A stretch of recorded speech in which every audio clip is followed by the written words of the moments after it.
La Sociedad Dominica de Medios de Comunicación, Sodomco, presenta A Pensar Más con Rosa María Palacios.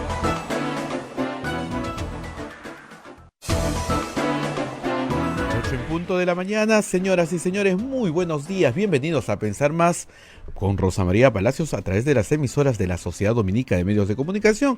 En Lima ya estamos conectados con Radio Santa Rosa, Chimbote, Radio RSD, Radio Santo Domingo, Arequipa, Radio San Martín, Cusco, Radio Veritas, Ucayali, Radio Cepagua, La Convención, Radio Quillabamba, Puerto Maldonado, Radio Madre de Dios, emisoras dominicas del Perú, y Huánuco a través de Radio Huánuco, Ayacucho a través de Radio La Voz de Ayacucho, Puno, Radio Pública, Ancash, Radio Moro, Huancayo, Radio Cumbre, Satipo, Radio Milenio y AM Tagua a través de los podcasts bajándolo de Tunes e iVoox. Ahí estamos. Rosa María, muy buenos días. Muy buenos días, amigos, después de una larga jornada electoral que se prolongó en el feriado, porque hemos tenido jornada electoral con feriado, estamos de regreso con ustedes.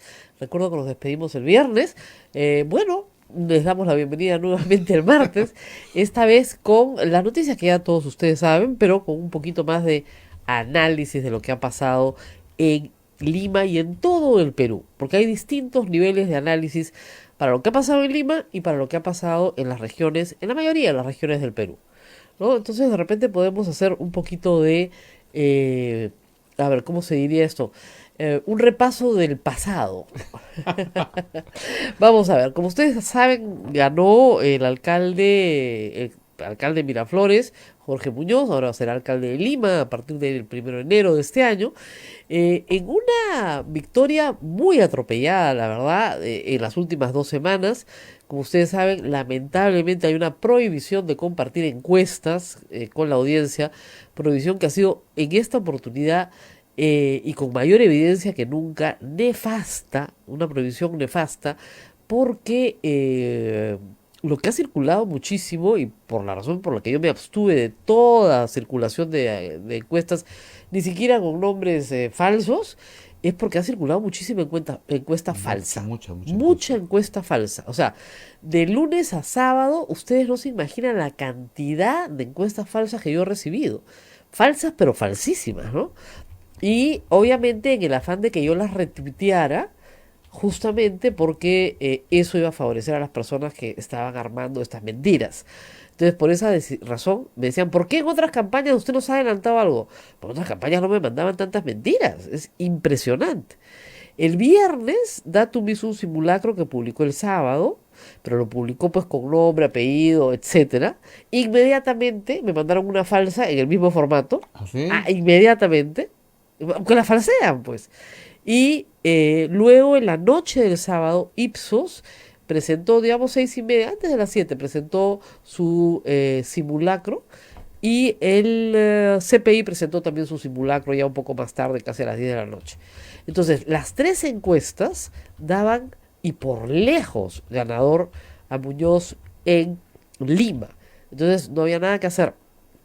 También el Datum adelantó algunos resultados del Callao, pero sobre todo en Lima la cosa estaba clara. Ustedes me dirán, ¿por qué no se hacen encuestas distritales en todas las regiones, etcétera? Porque es muy caro, porque hay que pagarlas. Así es. Entonces, ¿qué sucede?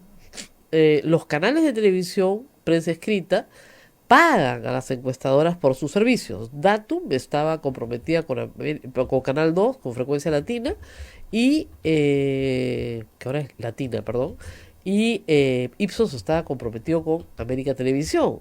Son estas empresas grandes las que pagan las encuestas. ¿Por qué? O los simulacros. ¿Por qué?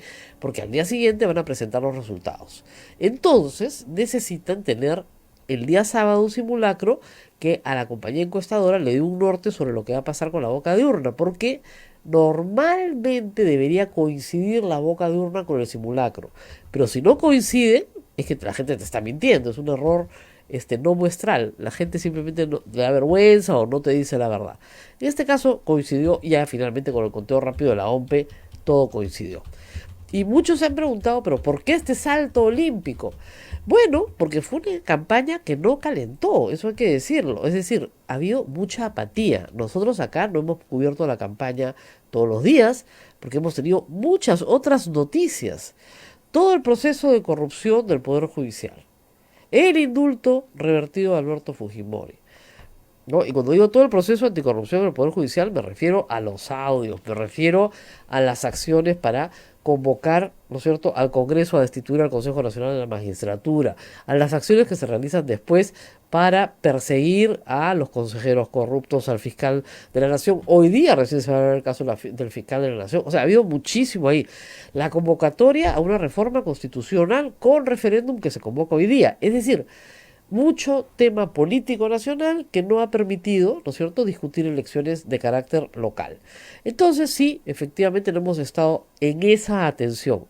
Muchísima gente ha decidido su voto distrital el sábado, ¿no? Yo creo que no sé cómo no se cayó la web de voto informado, pero Se cayó. se cayó, ¿no? Se cayó dónde ibas a votar. Porque todo el mundo recién empezó a averiguar el mismo domingo. Claro, el mismo domingo, pero digamos, la comparación entre candidatos que estaba Sí, disponible, ¿no? Que no te daba mucho, pero algo te daba, una luz. una pequeña luz, en realidad recién se ha podido utilizar, creo que duro, el fin de Sí, semana. sí, sí. Entonces, eh, creo que Muñoz, Augusto Álvarez decía una cosa, ¿no? Estuvo en el momento correcto, en el lugar correcto. Ha podido ser otro, pero fue él porque creo que cayó bien en el debate. Fue, digamos, el grave error de Reyardo, ya lo hemos explicado varias veces, no haber ido. No sé quién se lo aconsejó, pero nunca más vuelve a pasarle a nadie que va liderando una preferencia que se sienta y dice, no, si yo voy primero, ¿para qué voy a ir? No tengo nada que perder y no me arrepiento. Además lo he dicho varias veces, no me arrepiento. Y además lo peor fue que quiso convocar su propio debate con Belmont.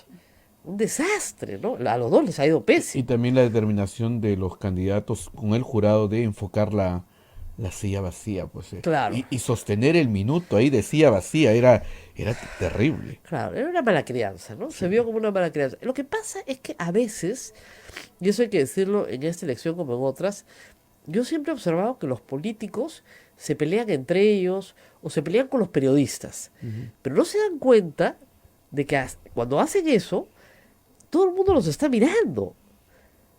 Y cuando están llamando a la gente a votar, le están pidiendo que exprese una preferencia sobre lo que están viendo. Las campañas distritales no son tan visibles, pero las campañas provinciales y regionales sí son visibles. Y la gente está mirando la conducta, está mirando los pequeños detalles, porque de eso se tiene que agarrar porque no tiene más información. Entonces, creo yo que acá lo que ha pasado con Jorge Muñoz es que no hubo, a pesar de que sus contrincantes trataron, no hubo información negativa sobre él. No ha habido información negativa. En un momento en que, también lo decía Hernán Chaparro el domingo, la gente está buscando tal vez una cara más honesta, ¿no? Y hay veces en que la ciudadanía está dispuesta a sacrificar la honestidad a cambio de la eficiencia. Y hay veces en que la ciudadanía dice, bueno, si es eficiente y es honesto, mejor votemos por el honesto. Muchas cosas a su favor. Primero que su campaña no empezó hace 60 días, su campaña empezó en enero, hace muchos meses que está trabajando en su campaña. Dos, que aunque sea un partido tradicional disminuido, porque esa es la situación de Acción Popular, tiene bases en Lima, que le dan cierto apoyo logístico para poder trabajar semana tras semana en distintos lugares de la ciudad. Tres, hay que decirlo, tiene un buen récord en Miraflores. Yo soy vecina de Miraflores y nosotros tenemos 8 años de alcalde Muñoz, muy contentos, pero él tiene mucho tiempo en la municipalidad. O sea, como regidor y postulando como teniente alcalde, como regidor de oposición. Entonces ha estado en muchos periodos, como gerente municipal además. Entonces él tiene más de veintitantos años metido en la municipalidad de Miraflores. Ustedes dirán, sí, pero Miraflores pues qué fácil. No, pero no es tan fácil, también tiene sus dificultades. Es una municipalidad que da muchos servicios y si la gente no te paga, no tienes cómo darlos. Entonces es complicado. Y sacó obras importantes para Miraflores, como el Puente Mellizo, por ejemplo, que es una obra que se hace con financiamiento del sector público, del gobierno central. Si no, no se hubiera podido hacer. Entonces, sí tiene una buena gestión que exhibir. No sale acusado de fraude, ni de robo, ni de nada escandaloso. Y ha tenido una gestión, claro, con sus críticas, por supuesto, pero muy abierta al público. O sea, la gente podía ir a su oficina, no a las 4 de la mañana, ¿no? Tenía un día para recibir, creo que eran los miércoles, tú hacías tu cola y recibía en grupos o las personas que iban a quejarse, ¿no? Claro, a veces son temas muy puntuales, ¿no? Alguien que quiere que le mejoren la iluminación de la calle, o que le pongan más serenazgo, o que le cambien el sentido del tráfico, pero en lo que pudo hacer lo hizo. Y bueno, no todo el mundo está contento, nunca hay perfección. Le critican mucho el estacionamiento del Parque Kennedy, por ejemplo, que yo lo uso cuando lo necesito y me alegro de que esté ahí una playa buena, grande, segura, porque la verdad es que no había dónde cuadrarse en el centro de Miraflores. Y dos, hay que recordar que tener carro es un privilegio. Si tienes carro, no puedes pretender que el espacio público sea gratuito. Acá todo el mundo quiere todo gratis, ¿no? Que dicho sea de paso, es una política que vamos a tener que ver a nivel de Lima metropolitana. El tema del uso del espacio público. ¿No es cierto? Hay fenómenos los vimos cuando vino acá Jorge Muñoz, fenómenos que en un distrito se toma una buena política sobre estacionamiento y eso significa que los carros se mueven al distrito de al lado. Con una visión, digamos, más grande de la ciudad, espero que se tomen políticas en ese sentido mucho más inclusivas para toda la ciudad. Pero en fin, eso fue en Lima. Y luego yo creo que justamente debido al arrastre de Muñoz, marca las dos lampas, ¿no es cierto? Acción Popular ha sacado 13 distritos, lo cual nunca ha sucedido en la historia de Acción Popular en Lima. Y esto es curioso, ¿no? Ustedes saben que las elecciones municipales las crea Fernando Belaúnde. Ujú. Poca gente lo sabe. A los jóvenes creen que siempre elegimos a los alcaldes. Y eso no es verdad. La primera elección municipal se da en el primer gobierno de Belaúnde, en los 60. Tienen 50 años las elecciones municipales con una interrupción de 12 años durante el gobierno militar de Velasco Alvarado y Morales Bermúdez. Recién a partir del 80 hasta hoy hemos tenido procesos electorales. Antes los alcaldes se elegían por 3 años, ahora por 4, pero esos han sido procesos electorales ya ininterrumpidos hasta el día de hoy. No hemos tenido una larga tradición de elecciones municipales para nada. Y los gobiernos regionales recién se crean como los conocemos hoy en el gobierno de Toledo. No hay ni 4 elecciones de gobiernos regionales, creo que esta es la cuarta. Entonces, ha cambiado mucho. Ahora, a nivel nacional, sí hay que decir varias cosas, ¿no? Primero, bueno, Fuerza Popular. Hablemos de las elecciones recientes. Las elecciones recientes fueron ganadas por Peruanos por el Cambio y por Fuerza Popular. Los dos partidos como tales han desaparecido del mapa político del Perú.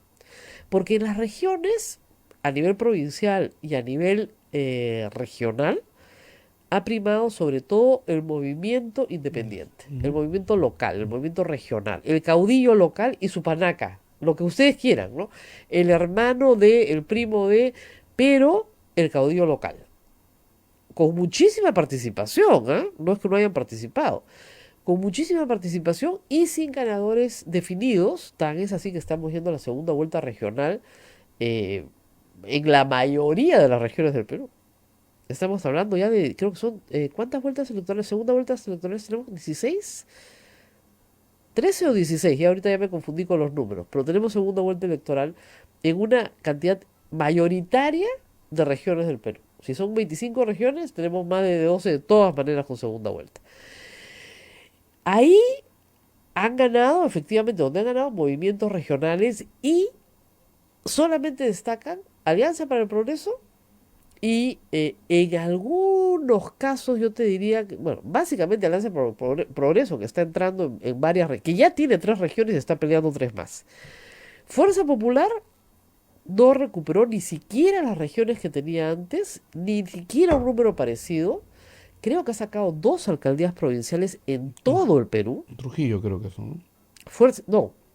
Fuerza Popular. Fuerza Popular, el Fujimorismo en Trujillo, Sí, me parece que la sí. provincial, no, esa la tiene APP. Un distrito. Ah, distrito sí, uno que otro, claro, pero digamos, a nivel regional, 0. A nivel provincial, creo que tiene 2 provincias de las 187 que tiene el Perú, versus, por ejemplo, APP, que tiene 25 provincias ganadas, que es poco, pero de todas maneras es, comparado con el resto de los partidos, es importantísimo. Entonces, los partidos que pelearon las elecciones nacionales, parlamentarias y presidenciales, prácticamente han sido borrados del mapa. El candidato de Peruanos por el Cambio en Lima ha salido penúltimo. No último de milagro, pero penúltimo. El candidato de Keiko Fujimori en Lima ha sacado menos votos que el FREPAP. O sea, es un desastre desde el punto de vista, digamos, de lo que tendría que haber pasado. Partidos tradicionales, digamos, como el APRA, están culpando al Jurado Nacional de Elecciones. Acabo de leer un tuit de Mauricio Mulder que nos ha dejado a todos un poco impresionados porque no sabíamos que el pleito que el pleito con, discúlpenme, a ver, con el Jurado Nacional de Elecciones tenía estos niveles de confrontación. O sea, Mauricio Mulder dice que la culpa la tienen los malditos, así de hecho, del Jurado Nacional de Elecciones que ya pagarán. Malditos. O sea, es una cosa. Yo me he quedado sorprendida. O sea, es terrible, ¿no? Dice: el Jurado Nacional corrupto, antiaprista, nos quitó la inscripción de la nueva dirigencia, lo que nos impidió presentar candidaturas en casi todo el país y las pocas que inscribimos nos las anularon casi todas. ¡Maldito! Ya pagarán. Ese es nuestro congresista de la República, Mauricio Mulder. No estaba de muy buen humor, ¿no? Estaba un poquito molesto, yo creo. Esto ha sido hace pocos minutos, pero de frente, ¿eh? Un poco más de información te vendría bien. El Jurado Nacional de Elecciones corrupto, antiaprista. ¿Antiaprista? Yo no creo que sea muy antiaprista, señor Mauricio Mulder. En las elecciones nacionales se bajaron 2 candidaturas por poca cosa para favorecer a Alan García, que no tenemos la culpa que el pueblo no lo quisiera favorecer a él, pero en fin. Y si les han quitado la inscripción de la nueva dirigencia es porque no han cumplido las reglas que se establecen en la ley de partidos políticos para la inscripción de una nueva dirigencia. O sea, cumplan la ley, cumplan las reglas, ¿no es cierto? Y de repente les va mejor. Pero en fin, al APRA le fue muy mal, muy mal. Y al PPC tampoco le ha ido bien. Le ha ido bastante mal, pero bastante mal. Ahora, Peruanos por el Cambio, vamos a ver ahora, sí presentó algunas candidaturas, hay que decirlo, pero igual no han tenido mucho éxito. No tantas como las que presentó Fuerza Popular. O sea, a ver, Fuerza Popular presentó candidaturas a 16 gobiernos regionales, a 82 provincias y alcaldes en Lima 26. Y ha sacado 2 provincias, lo que les decía, Sánchez Carrión en La Libertad, de eso te has confundido con Trujillo, pero Ya, Sánchez sí. Carrión y Yauyos, ¿ya? Y distritos en Lima 0. Y Peruanos por el Cambio ha presentado un gobierno regional, 17 alcaldías provinciales en todo el país y 11 en Lima. Ha ganado 0 regiones, 2 provincias, 2, Requena, me parece, y Jauja, y distritos en Lima 0. Y bueno, vamos a hacer una pausa porque vamos a ir sumando todas las derrotas, ¿ah? Nos falta Somos Perú, Solidaridad Nacional, PPC, las izquierdas. También nos preguntan sobre el Callao, ¿no? Que el señor Mandriotti tiene orden de captura. Sí, sí, sí. No, hay cosas... Bueno, ya, si votas por una persona que tiene orden de captura, ¿qué te puedo decir? Sí, no. O sea, ¿qué les puedo decir, pues? Y también conversar un poquito sobre... Solamente en todo el país va a haber 8 alcaldesas. Ah, no, el 8. tema de mujeres, las Es, mujeres es son un... tremendamente derrotadas, pero tremendamente derrotadas, es una katana. Pese a que hay todo un Pese a que, trabajo sí, pero para parece que hay una empoderamiento. reacción adversa, ¿no? Lamentablemente, a mí me ha dado mucha pena que no Sí, gane sí. Susel Paredes en Magdalena, con todo el trabajo que hizo en redes, una campaña barata, de verdad, porque no gastó mucha plata, pero trabajó duro, quedó segunda, muy, muy merecido, pero debe haber ganado, ¿no? Pero en fin, vamos a ir a la pausa y regresamos para analizar todo eso con ustedes. Sodomco, Sociedad Dominica de Medios de Comunicación. 8 de la mañana con 21 minutos. Continuamos con A Pensar Más a través de las emisoras de la Sociedad Dominica de Medios de Comunicación. Sodonco, Rosa María. Bueno, estábamos hablando de bastantes perdedores, ¿no? También hay ganadores, por supuesto, pero como ya les he dicho, fíjense, los grandes ganadores son los movimientos regionales, provinciales y locales que son de vecinos propios, o sea, hechos por la gente local, movimientos absolutamente locales. Esos son los que han ganado mayoritariamente. Ahora, esta es una tendencia que viene de muy atrás.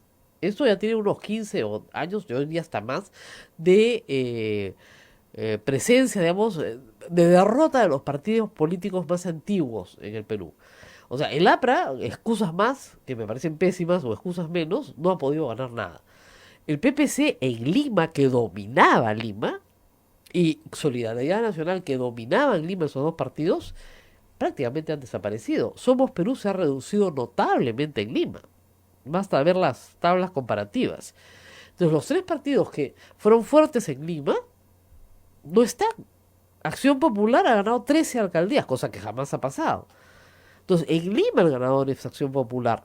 Pero a nivel nacional, el único partido con inscripción nacional que es ganador es el partido de Acuña, APP, APP, sí. que ha ganado 25, como te decía, provincias, y ha ganado 3 regiones y está peleando 3 más para la segunda vuelta. Entonces, tenemos ahí un triunfo. El resto es completamente atomizado. O sea, la política nacional es ahorita una política atomizada. Claro, había el viejo dicho de que las elecciones locales tú votabas por el buen vecino y las nacionales era otro juego. Sí, efectivamente, es otro juego. Pero algo nos está queriendo decir la gente, ¿no es cierto?, con la respuesta que da a los partidos políticos. ¿Tú crees que entenderá la señora Keiko No, Fujimori? nunca entienden, ¿no? Espero que entiendan. Sería bueno que entiendan por la democracia, sería bueno, pero la capacidad de autocrítica... Mira la respuesta de Mauricio Mulder, ¿no? Maldito Jurado Nacional de Elecciones. O sea, que es antiaprista. O sea, ¿cuándo ha sido antiaprista el Jurado Nacional de Elecciones? Pues, ¿no? Antiaprista, maldito, ya pagarán. O sea, ¿esa es su respuesta política a una derrota electoral? No parece haber mucha autocrítica, ¿no? Para nada. Parecen los comentarios del señor Belmo. Claro. Ah, yo no los escuché, pero sí me los contaron. Yo siguiendo el buen consejo de Augusto, Mi esposo también lo puse a escucha. En la teoría de Belmont es que a él lo estaban viendo en Facebook 5.000 personas. Sí. Y en la página web de Muñoz habían 400. Entonces, a él lo estaba viendo más gente, pues él había ganado. ¿Ya? No es broma, de verdad. Y claro, no entendía que el señor Muñoz estaba en televisión nacional, en todos los canales, ¿no? Muy gracioso. Pero además era un solo de contradicciones, ¿no? Porque bueno, yo como buen deportista reconozco mi derrota, pero los voy a denunciar, mis abogados, a los que me han difamado. Es una cosa enloquecida. Pero sí, bueno, perdóname, Keiko Fujimori tiene hay un mantra entre sus seguidores en el Congreso. Ellos dicen que han perdido porque este es el costo que tienen que pagar por haber luchado contra la corrupción. Entonces tú escuchas eso y dices, pero yo vivo en otro planeta, definitivamente. No estamos viviendo en realidades similares, ¿no? Así es. Entonces, repasando, grandes perdedores, bueno, número 1, las mujeres. Es Una increíble, pena, es es una una lástima, pena. es una O sea, lástima. normalmente yo digo, si están buscando caras honestas, las mujeres suelen tener gestiones más honestas. No digo que necesariamente lo sean, pero suelen tenerlas. Sin embargo, no han sido las preferidas, a pesar de que se han presentado candidaturas. Sí han habido mujeres, pero no han sido las preferidas.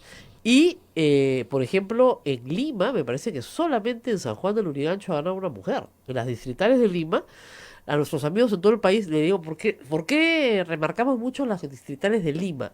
Porque son elecciones distritales donde como mínimo votan 100.000 personas. Hay distritos en Lima, como San Juan justamente del Lurigancho, que tienen más electores que provincias enteras en el resto del país. Entonces, por eso, de ahí su importancia, por la importancia demográfica.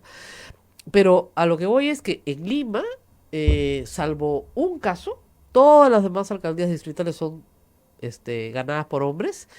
Y a nivel nacional no hay una sola región ganada por una mujer. Y me parece que hay una provincia, la provincia de Ica, ganada por una mujer.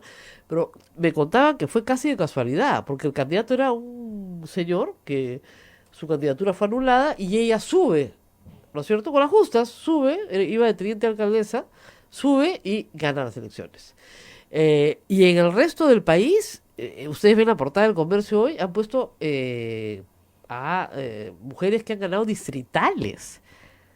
Distritales. Y no pasan de contarse con los dedos de las dos manos y punto. Así es.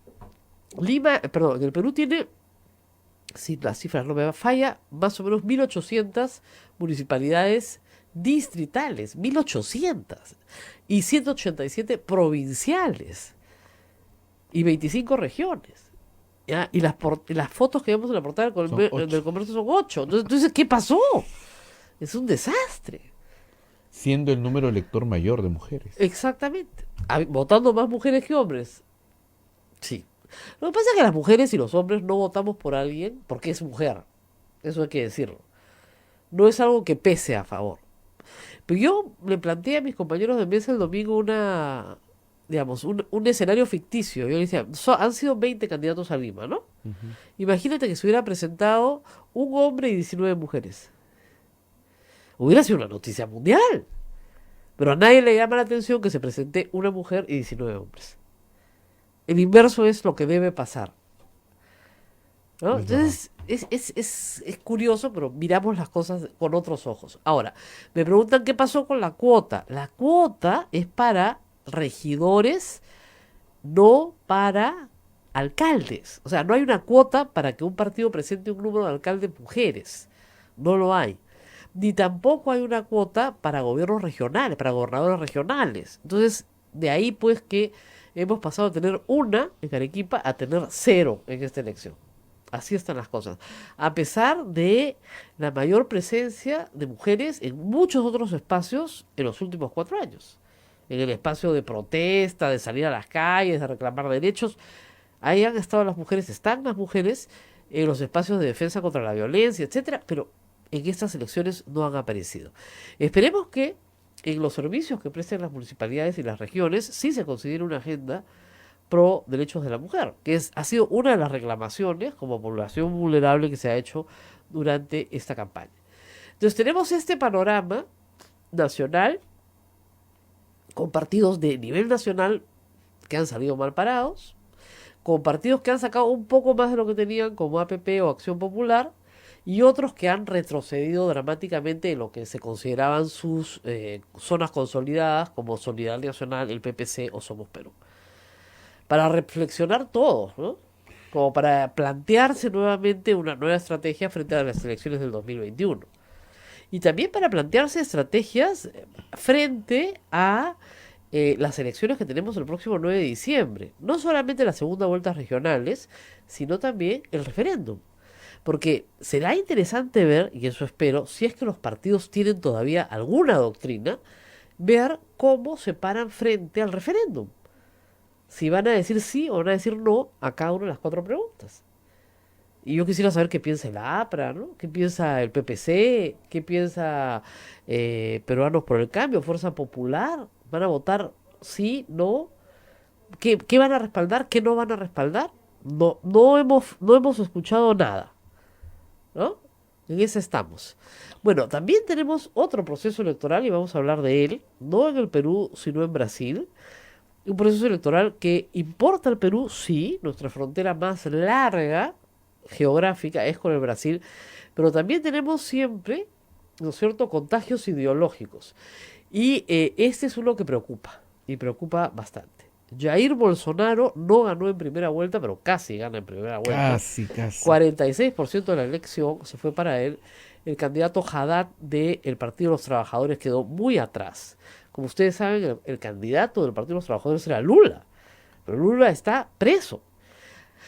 Entonces se le ha planteado a los brasileros la disyuntiva de votar entre el partido que tiene a su presidente preso, que llevó al país a la debacle del caso Lavallato, todo el tema de las constructoras brasileras, que si acá ha sido fuerte, imagínense lo que ha sido en Brasil, que es el epicentro de toda la corrupción, ¿no es cierto? O votar por un partido que efectivamente, un funcionario que no tiene escándalos de corrupción, pero que es absolutamente fascista. Eso es lo que es, eso hay que llamarlo por su nombre. Es un hombre que considera que si no se viola a determinadas mujeres porque es muy fea. Tiene ese tipo de frases. No, yo no la violaría porque es muy fea. No, tú te quedas pero Sí, terrible. No, espantado. hay frases. Hay frases de él, terribles, hay una señor. colección de frases Sí, de sí, él. sí. Su hijo, Eduardo, es el diputado más votado del país y tiene también la misma colección de frases. Y tiene 2 hijos más en un fenómeno que parece que es ya del nivel latinoamericano, que también han sido elegidos en distintas circunscripciones del país. Pero tiene esta, digamos, esta política homofóbica completamente, el candidato ha dicho que prefiere ver a un hijo muerto en un accidente automovilístico que besándose con un bigotón. Lo prefiere muerto. O sea, tú lees estas cosas y esto no puede ser, ¿no? O sea, nosotros tenemos ese tipo de personajes acá, pero normalmente en una iglesia evangélica radical, ¿no? No. Este es el hombre que va a ser presidente de Brasil. Mucho tienen que ver las iglesias evangélicas ahí también, ¿ah? Hay bastante iglesia evangélica en Brasil, Sí, es verdad, ¿no? es Hay verdad. bastante iglesia Pero es evangélica. una cosa enloquecida, ¿no? En un mundo moderno tú no puedes decir, o sea, lanzarte a conquistar espacios de poder excluyendo masivamente a largos conglomerados de votantes, es una cosa pues suicida, pero lo ha hecho y le ha ido bien. Y le ha ido bien, ¿por qué? Porque, de nuevo, la disyuntiva es, no hay que pensar que los brasileños se volvieron locos, no, la disyuntiva es, o voto por este fascista o voto por un corrupto. ¿Qué prefieres, fascista o corrupto? Es horrible. Bueno, vamos a ir a la pausa y rezamos con Francisco Belaúnde justamente para hablar de este tema. Volvemos. Sodomco, Sociedad Dominica de Medios de Comunicación. Continuamos con A Pensar Más con Rosa María Palacios a través de las emisoras de la Sociedad Dominica de Medios de Comunicación. Rosa María Palacios ya está en la línea telefónica, el doctor Francisco Belaúnde. Bueno, vamos a hacer un paréntesis en el análisis nacional, después regresamos sobre él, hay mucho más que decir, pero nos vamos ahora a Brasil, donde este domingo 7 también hubieron elecciones nacionales y bueno, los resultados ya los hemos estado comentando, 46% para Jair Bolsonaro, su más cercano competidor, el señor Haddad, tiene 26% o 22%, y por supuesto Brasil va a una segunda vuelta, pero tiene que escoger entre un candidato asociado a un partido vinculado a la corrupción y un candidato que es manifiestamente machista, misógino, homofóbico en sus dichos, o sea, fascista, como dicen claramente, cree que el gobierno duro, cree que los militares tienen que matar, que para eso le dan el arma, se presenta armado, o sea, cree que en el Perú, perdón, en Brasil no hubo un golpe militar, no, que los militares, en los 60, sino que los militares salvaron al Brasil, es militar de formación, también hay que decirlo. Entonces, bueno, vamos hacia un régimen de mano dura, donde sabemos que las libertades individuales pues quedan muy postergadas, ¿no? Francisco Belaúnde, muy buenos días. ¿Qué tal, Rosa María? Gracias por la invitación. A ver, ¿cómo explicar lo que estamos viendo en Brasil? Bueno, yo creo que tiene que ver en gran parte por el hartazgo, ¿no? El hartazgo de todo lo que se ha estado viendo en los últimos años con este grado de corrupción mayúsculo. Evidentemente situaciones así pues generan, favorecen posiciones extremistas. También está el tema de la inseguridad. Recordemos que Brasil es uno de los países donde hay una mayor inseguridad. Después también está el tema de crisis económica. Es decir, es un cóctel, digamos, de datos negativos que juntos generan pues este escenario donde finalmente la gente lo que busca es una especie de salvador. Y si a eso le añadimos otros factores como por ejemplo la importancia de los evangélicos que ven en esta campaña prácticamente una lucha entre el bien y el mal, ¿no? También eso obviamente potencia las posibilidades de Bolsonaro y lo hemos visto en la primera vuelta, que ha sido realmente impresionante, ¿no? Es muy posible también que el atentado que sufrió haya también lo haya seguramente, bueno, de hecho, después del atentado subió aún más, ¿no? Entonces es un conjunto de datos que hacen que este señor esté en realidad a las puertas de ser elegido presidente, ¿no? Ahora, en realidad, aquí hay como las disyuntivas que a veces plantean las elecciones, ¿no? Entre lo peor y lo peor de lo peor. O sea, hay que escoger entre corrupto y fascista. ¿Ese es el dilema que se le ha presentado a los brasileros? Bueno, parece que, a ver, por lo menos vistas las cosas de manera, digamos, muy simple es así, ¿no? Porque evidentemente el partido de Lula, el Partido de los Trabajadores, representa la corrupción en estos momentos y todos aquellos logros que pudo haber obtenido, que de hecho los ha tenido en su momento, quedan, digamos, borrados de alguna manera por esta conjunción, por la corrupción, ¿no? Bueno, otros dirán que además fue un gobierno que, bueno, tuvo un rasgo estatista, pero que no, obviamente muy lejos muy lejos de lo que ha sido, de lo que es el chavismo, ¿no? En el otro caso, lamentable, lo que estamos viendo efectivamente es un personaje que es inquietante, ¿no? Es inquietante y no se sabe, digamos, inquietante sobre todo porque no se sabe realmente cuál es su compromiso con la democracia, que parece que no fuera muy claro, ¿no? No se sabe qué podría hacer una vez en el poder. Es verdad que no tiene pues un Congreso, el Congreso está otra vez en Brasil totalmente, digamos, constituido por una cantidad de fuerzas que va a ser bastante difícil conseguir mayorías para gobernar a quien llegue a la presidencia, ¿no?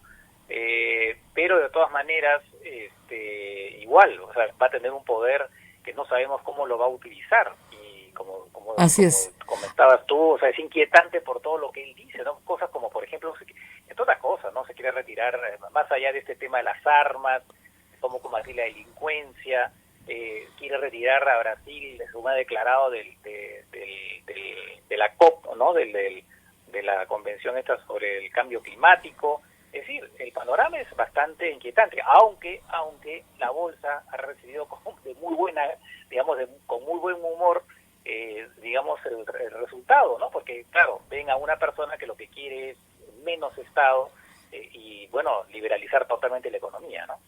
Ahora, el tema de la violencia, seguridad, digamos, de las personas en Brasil es un tema muy grave. Eso hay que decirlo, en la vida cotidiana de los brasileños, en las ciudades más grandes, incluso en las ciudades más pequeñas. Probablemente eso pese normalmente que el ánimo de la gente que quiere una mano dura, que reprima, ¿no es cierto? Y por esa razón Bolsonaro, con esta formación militar, probablemente sea más atractivo por eso también. Ah, sí, claramente, ¿no? Bolsonaro hace pensar un poco al presidente de Filipinas, Duterte, ¿no?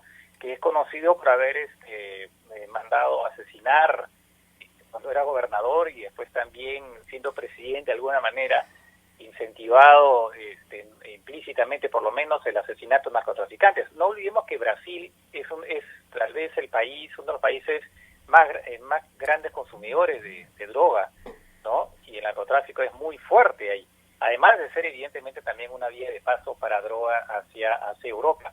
Pero Brasil tiene este problema del narcotráfico y hemos sido, digamos, varias veces testigos de los problemas que ha habido en Río de Janeiro, en las favelas, con bandas de narcotraficantes sumamente poderosas. Mucha de la droga que sale de Perú se va a Bolivia, de ahí pasa a Brasil.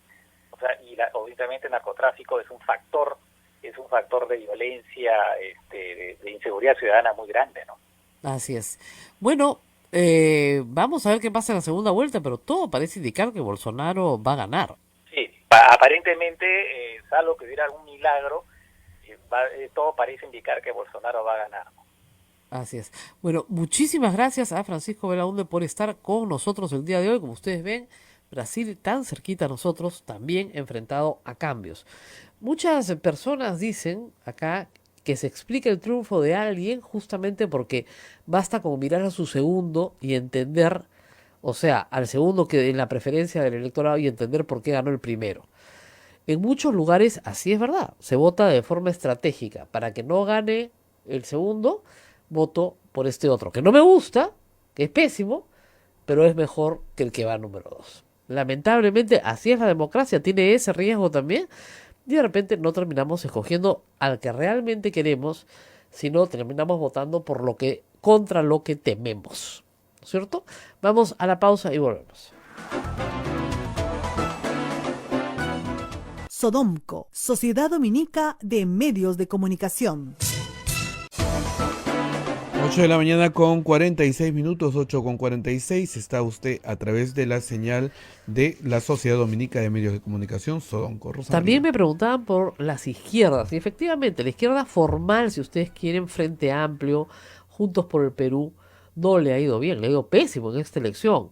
Es más, Frente Amplio, ¿no es cierto?, ha sacado más votos que Gustavo García. O sea, Fernández sacó mucho más votos que Gustavo García, aún cuando estamos hablando de la liga, pues, en la liga del 2%. O sea, estamos hablando de una liga catastrófica. No olviden ustedes que hace 2 elecciones, Susana Villarán ganó, teniendo una propuesta de izquierda democrática, pero de izquierda. Entonces, ahí la Plaza de Lima, que nunca fue del todo suyo, aunque Alfonso Barrantes fue alcalde de Lima también, la izquierda ha tenido dos alcaldes en Lima, este, nunca fue, digamos, del todo suyo, pero tuvo sus espacios, los ha vuelto a perder, pero por completo.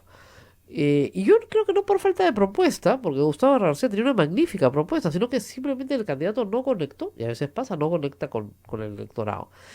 Y en el caso del Perú, sí sorprendió que Gregorio Santos, el partido más, no ganara en Cajamarca, cuando todo el mundo lo veía con expectante, ¿no es cierto?, potencial para las elecciones de 2021. Pero en el sur del Perú sí, efectivamente, las opciones más radicales de izquierda han ganado. La de Puno, la de Adubiri, es uno de los pocos presidentes regionales que ha ganado con una mayoría, digamos, importante, 40 y tantos%, estando prófugo de la justicia y haciendo la campaña desde la clandestinidad. No ha podido presentarse en ningún evento. Qué locura, ¿no? Igual 40 y tantos%. Una posición anti empresa, anti inversión privada, anti todo.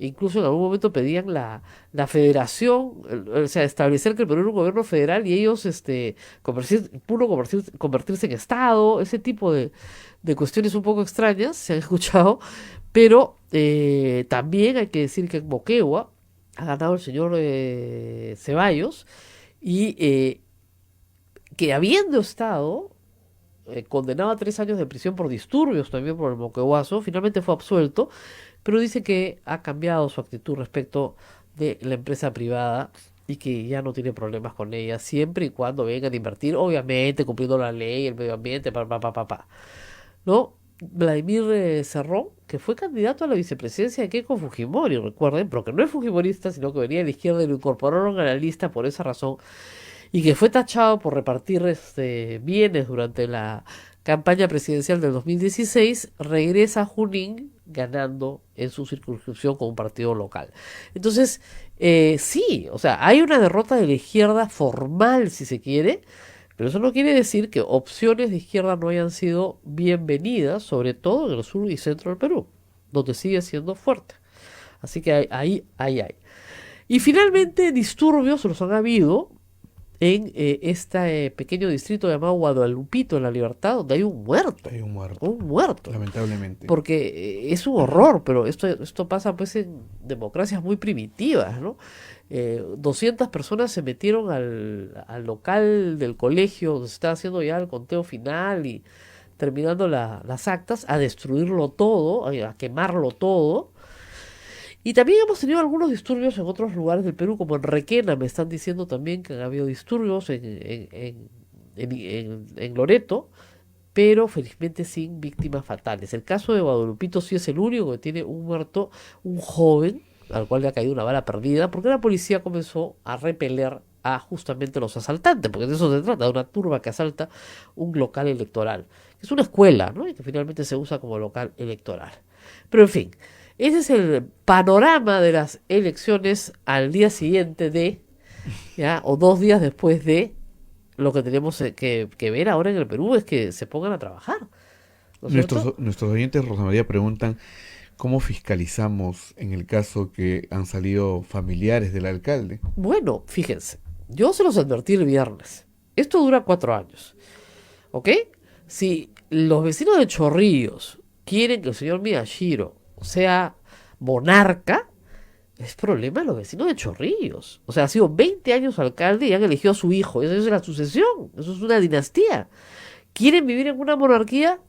Que vivan en una monarquía, pues, porque ellos han votado por eso. Nadie les puede negar. En Miraflores hay un problema terrible. Para que no saliera Manuel Macías, muchos vecinos de Miraflores han votado por Molina. Molina lleva como brazo derecho al hombre de confianza de Luis Castañeda Locio, en una municipalidad, digamos, que no se ha llevado bien con Luis Castañeda Locio. Van a entrar a pintar todo amarillo. Ahora, ¿me va a gustar? No me va a gustar. Yo vivo en Miraflores, pero eso es lo que la mayoría de los miraflorinos ha querido. ¿Y por qué no querían que gane Macías? Porque Macías venía de una gestión que fue justamente señalada por Muñoz. O sea, cuando Muñoz entra de alcalde a la municipalidad de Miraflores, lo primero que hace es una auditoría de corte, que es lo que hay que hacer. Todos los alcaldes, gobernadores regionales deberían pedir, por favor, una auditoría hoy, al 1 de enero. Usted me corta acá y me dice qué estoy recibiendo. ya con su equipo. Y lo que descubrió es que había un forado que no tenía explicación y simplemente lo denunció y corrió traslado a la Contraloría. O sea, no es que se entretuvo en el asunto, pero sí lo denunció y corrió traslado a la Contraloría para que la Contraloría hiciera el trabajo. Entonces, eso es lo que probablemente va a hacer con Castañeda al Ocio. ¿No? No crean que se va a quedar ahí pues dedicando meses al asunto, sino simplemente va a decir una auditoría de corte, esto es lo que encuentro, esto es lo que mando. Y estos casos, por favor, analícenlos porque en la Contraloría, ¿no? Porque nosotros no queremos tener responsabilidad sobre una cosa que no tenemos ninguna responsabilidad, porque no fue ni nuestra decisión ni nuestra ejecución, ¿ok? Pero eso es lo primero que hay que hacer. Y un buen corte entre lo anterior y lo que viene ahora. Cualquier funcionario público con un poquito de experiencia pide eso. Y luego, a futuro, ¿no es cierto? Tiene que haber más participación ciudadana. O sea, hoy en día, en el mundo entero, la política es local. Porque ¿qué es lo que le interesa a cada uno de nosotros? Vivir un poco mejor, ¿no? O sea, si vamos a pagar arbitrios y vamos a pagar impuesto al predial, queremos que a cambio de eso, ¿no es cierto?, el lugar donde vivimos algo nos dé. Un espacio público donde nuestros hijos puedan jugar, ¿no es cierto? Una calle que no tenga huecos, una vereda por donde puedas caminar, ¿no es cierto? Una rampita para que pase la silla de ruedas, cosas que necesitamos para mejorar nuestra calidad de vida. Entonces, eso implica participación. Casi todas las municipalidades del Perú están organizadas en juntas vecinales. Participe en su junta vecinal. Vote en su junta vecinal. Elija un vecino que lo pueda representar. Para que no le pongan al frente ese edificio de 10 pisos que a usted le molesta. O que no le pongan al frente una discoteca que no lo va a dejar dormir toda la noche. O sea, participe. Si no participa, no hay forma de que su... O sea, si usted se sienta a rumiar su ira, no va a haber forma de que su protesta llegue a donde tiene que llegar. Y de repente si su protesta llega y se une con otros vecinos, pues entonces quien lo está gobernando decidirá cambiar de actitud. Esperamos, ¿no? Rosa María, hoy día en el Congreso se va a ver el caso del señor Pedro Chávarri y también del señor Becerril. Así es. Fuerza Popular nuevamente tiene en sus manos... De nuevo, por supuesto, y tendrá en sus manos muchas cosas. Ahora, vamos por partes. El señor Chávarri no va a ser acusado de ningún delito. Va a ser acusado de infracción a la Constitución y se ha pedido una inhabilitación por 10 años, lo cual lo deja fuera de la carrera judicial y del Ministerio Público. Muy bien. ¿De qué se le acusa al señor Chávarri? De haber mentido sistemáticamente, de haber faltado sus deberes como fiscal. Yo creo que esta amenaza al presidente de la República de la semana pasada añade a un comportamiento poco ético, poco digno de un fiscal de la nación, ¿no es cierto?, ese tipo de aseveración, de amenaza. Ahora, hay que decir, lo dice la portada hoy de la República, que mintió de nuevo, porque resulta que el presidente de la República no tiene 46 procesos en Moquegua. No tiene pues 46 procesos de ninguna parte, ni en Lima ni en Moquegua. ¿Qué es lo que ha pasado? Si usted ingresa a el portal donde se ven todos los ingresos del Ministerio Público, efectivamente hay, con el nombre de Martín Alberto Vizcarra, 46 ingresos. Pero que haya 46 ingresos no significa que no se traten muchas veces del mismo expediente. Es decir, un mismo expediente, cuando cambia de fiscal, tiene un nuevo ingreso. Pero es el mismo expediente, no es un caso diferente. ¿Ok? Entonces, hay un expediente, por ejemplo, que ha identificado con 5 ingresos. Al final, lo que tiene el señor Vizcarra son 11 procesos en Moquegua, que para presidente regional es poquísimo, de los cuales 7 ya están con resolución de archivo y en apelación. Pero el procurador siempre apela. Pero ya están archivados. Y 4 están activos. Y básicamente se trata de adquisiciones de bienes y servicios durante el periodo de gobernador regional de Moquegua. Esta información, como dicen en el mismo texto de la República, se usó en las elecciones del 2016 por Fuerza Popular para tratar de desprestigiar a Vizcarra. Pero son denuncias que se han reiterado varias veces por las mismas u otras personas sobre los mismos temas. Y en todos los casos se ha encontrado que no hay mérito para denunciar. Entonces, el señor Chávarri no tiene nada con qué amenazar. Es una desgracia. Era como a Jorge Muñoz le decían, usted tiene procesos. No tengo ningún proceso. No tengo ningún proceso. Obviamente en 8 años debe haber tenido algunos. Pero se ha tomado el trabajo de que se archiven, de esclarecer, etcétera, etcétera. Entonces, este tipo de maniobras son muy bajas para un fiscal de la nación. Yo lo entiendo para un político. O sea, que Mauricio Mulder grite corrupto, no corruptos, malditos, ¿no? Yo lo puedo entender, pero no para el fiscal de la nación. El fiscal de la nación no se comporta como un político. El fiscal de la nación, ¿no es cierto?, es el titular de la acción penal. Eso es lo que es. No se comporta como un político que está compitiendo con sus adversarios, ¿no es cierto?, para ver quién llega al poder, quién detente el poder. No, no, no. Eso es absurdo. Bueno, eso es lo que se le está criticando. Entonces, hoy día, la subcomisión de acusaciones constitucionales tiene que votar el informe de Chávarri. ¿Ok? El ponente es el señor congresista Juan Cheput, de Peruanos por el Cambio. Reitero, no lo acusa de ningún delito, lo acusa de infracciones de la Constitución y pide inhabilitación por 10 años. Ya adelantó la señora Letona que el informe es pésimo. Me encanta, mi mamarracho lo ha dicho, pero probablemente lo ha pensado, que el informe está mal sustentado, que sus penalistas le han dicho que está mal sustentado, que espera que Juan Cheput rectifique. Juan Cheput ha dicho que no va a rectificar nada, que ahí está su informe, si les gusta bien, si no también. Entonces, bueno, ahí estamos.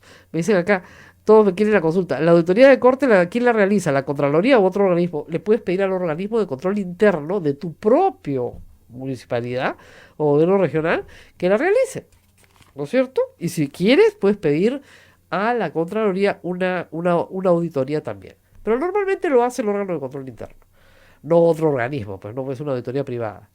¿Ok? Entonces, esa es la situación hoy en el Congreso de la República. En el Ejecutivo hoy, convocatoria a referéndum, y de eso vamos a hablar largo, lo estoy guardando para mañana, porque necesitan ustedes conocer el texto de los proyectos antes de votar. Y tienen que decidir sí o no.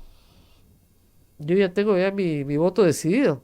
Y fíjate que faltan 60 días, salvo que en el camino siempre me pueden convencer de lo contrario, ¿no? Pero yo tengo clarísimo que no voy a votar a favor de la bicameralidad. No porque no esté a favor de la bicameral, lo más loco de todo, sino porque este Congreso ha metido trampa. Tiene trampa, pues. Tiene Entonces trampa. tú desnaturalizas la cuestión de confianza, que no era materia del pedido del presidente, que no estaba en el pedido del presidente de la República, para que el presidente de la República no tenga ninguna arma de balance de poderes. Entonces, yo no voto por esa bicameralidad. No, ya no se puede desligar. Ya no se podría disolver el Congreso en la práctica. Solamente si le niegas la confianza en el voto de investidura a un primer ministro. Qué ridículo, pues. Entonces, en esas condiciones, yo no voto por esa bicameralidad. Ahora, ¿qué pasa si no voto por la bicameralidad y sí voto por la no reelección de congresistas? Que estos congresistas ya no se reeligen. Eso es lo que pasa. Ese es el castigo.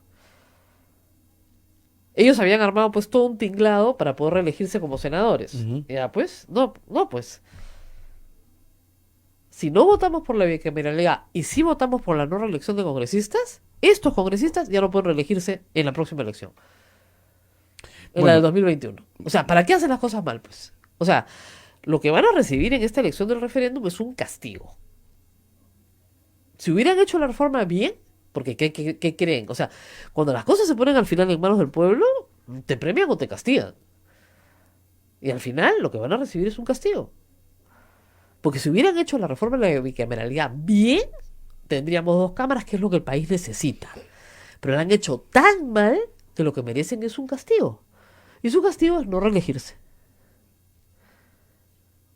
Así de fácil. No reelegirse. Punto. Hay que explicar bien este tema porque Todos se van a confundir. sí, no, Pero- es que mucha gente, según las encuestas, está a favor de la bicameralidad. No, antes no. Y es por eso que han metido por ahí el... A ver, vamos por partes. La reforma de la Junta Nacional de Justicia, con todos sus problemas, porque tal como está hoy planteada, esa junta la integra Chávarri, para ponerles un ejemplo, Así es. la que elige a los consejeros, que después eligen a las personas, muy bien.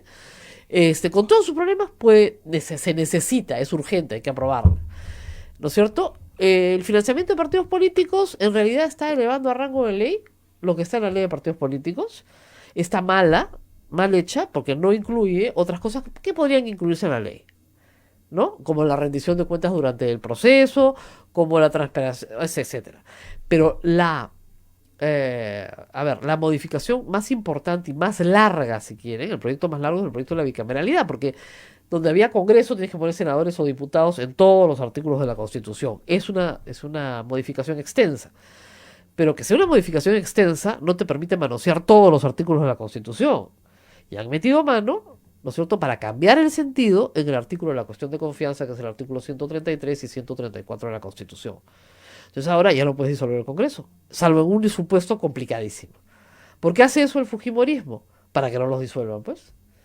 Ah, bueno, no quieren que los disuelvan, no se preocupen, no los van a reelegir, punto. Ya están bien castigados en esta elección, ¿no? Entonces, ese proyecto que han aprobado, con ese contrabando, es inaceptable. Es inaceptable. Con ese contrabando es inaceptable. Además hay que decir una cosa. Ya el Ejecutivo había pedido no solamente declaración de bienes y rentas a los parlamentarios, sino declaración de intereses. Esa la sacaron. Ya, vaya y pase, lo puedes poner por ley más adelante. Pero al modificar la cuestión de confianza, eso implica que estás modificando la Constitución en un aspecto no discutible, o sea, en un aspecto que no se está discutiendo en la bicameralidad. Eso es trampa. Entonces, ¿qué hicieron? Para poder reelegirse, en la reforma de la bicameralidad ponen ahora hay diputados y senadores. Y puede ser senador quien ha sido congresista, o sea, ni mandado a hacer para ellos. ¿Para qué? Para que puedan elegirse en estas elecciones del 2021 como senadores. Así es. Los que pretenden regresar, ¿no? Entonces, que la mayoría pretende, ¿eh? Que pretenden. La enorme mayoría pretende. Con cualquier camiseta, pero todos pretenden. Entonces, ¿qué es lo que hay que hacer? Lo que hay que hacer es votar por el artículo que prohíbe la reelección. Punto. Y yo estoy a favor de la reelección de los congresistas, es lo más grave, ¿no? Obligan a personas como yo, que estamos a favor de la reelección de congresistas, o sea, votaríamos no en ese proyecto, y que estamos a favor de la bicameralidad, que votaríamos sí, votar exactamente a la inversa. Exactamente a la inversa. Por la prepotencia de colocar un artículo que desnaturaliza completamente el sentido de la Constitución. Entonces, por esa prepotencia tienen que ser castigados. Vendrá otro Congreso, podremos modificar la Constitución de nuevo. Por supuesto que la podemos modificar. De nuevo, necesitamos 66 votos y un referéndum. Así que la bicameralidad no tiene por qué aprobarse este diciembre si no se va a aprobar como debe ser. Así de claro. Hay alguien que me diría, pero aprobémosla y después cambiamos el otro artículo. No, señor.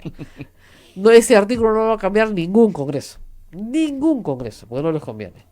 Así que esa es la historia.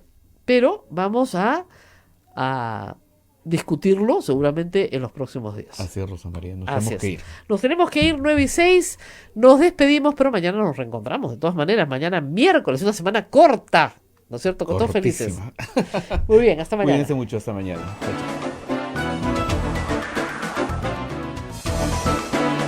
Hasta aquí, A Pensar Más con Rosa María Palacios. Este programa fue producido por la Sociedad Dominica de Medios de Comunicación, Sodomco.